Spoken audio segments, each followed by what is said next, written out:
My name is Dr. Mpho Phalatse, and I'm the Executive Mayor-elect for the City of Johannesburg.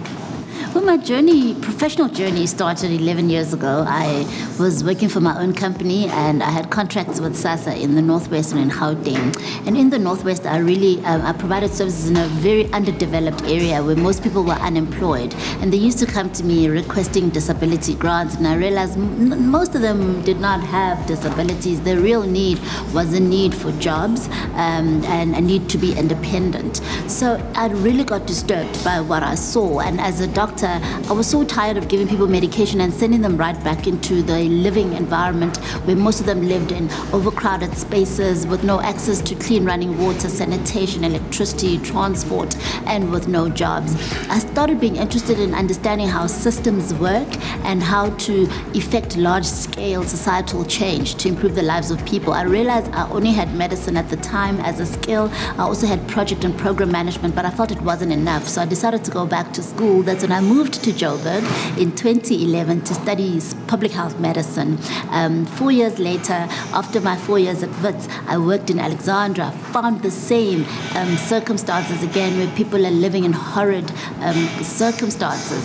And I was very angry, started writing to people. One of my friends was a member of parliament at the time. I wrote to him and I said, why is government allowing people to live like this? And he challenged me and said, why don't you get involved? And he challenged me to apply to be a part-time councillor while still running my business on the side. So that was the plan. But when we entered into a coalition government in 2016, I was then asked to be the MMC for Health and Social Development, and that's been my journey so far.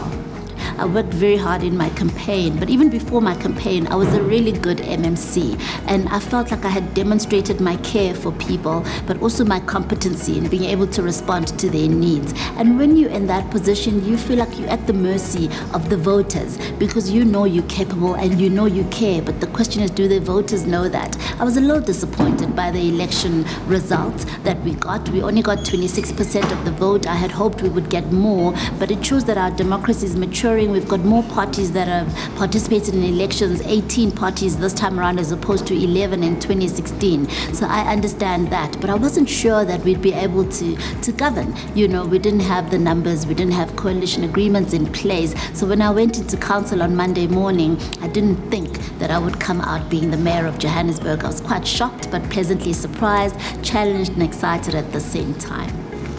Well, these huge infrastructure issues that are leading to dysfunctionality, particularly water infrastructure, electricity infrastructure, roads infrastructure. People of Joburg are used to constant outages, water outages, electricity outages, roads that are riddled with potholes. Those are some of the things that people are really begging government to attend to first and foremost, and those are the things we'll be prioritizing. Of course, there are low-hanging fruits, but there's also long-term solutions that we need to put in place, such as investment in infrastructure upgrades, in increasing our capacity so that we reduce the need for these outages, the need for load shedding, for instance. I really want to resolve the electricity issue in areas such as Soweto that are Eskom supply areas that have lengthy outages at a time.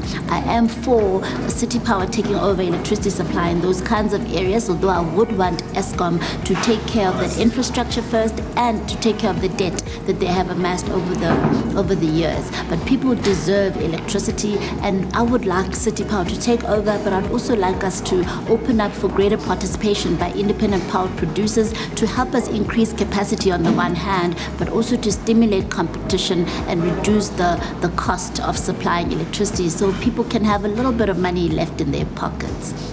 Well, first of all, I'd like to thank them for the opportunity, the ones who voted for me and also the ones who did not vote for me. I'd like to say to them, I assure you that I am for you, not against you, and that we will not only focus on areas that we know we got a lot of votes from. That's the first. And the second thing, I'd like them to understand the difficult situation we find ourselves in. Firstly, we're a minority government. We're going to have to govern in coalition with multiple other parties. parties. It's not an easy situation, but what I want to promise them is that we'll bring them along with us. We'll be transparent, we will communicate, and we will do our best to smoothen relations so that we get the city to a functional state. I am committed to them. I'm not going to abandon them. I'm here for the full 5 years, and I will stay the course because I'm really invested in seeing Johannesburg change. I promise them that at the end of this 5 years, they will see the change that I brought about with the people that I'll be working with, so their lives can improve and the city can retain its status as the economic hub of the country.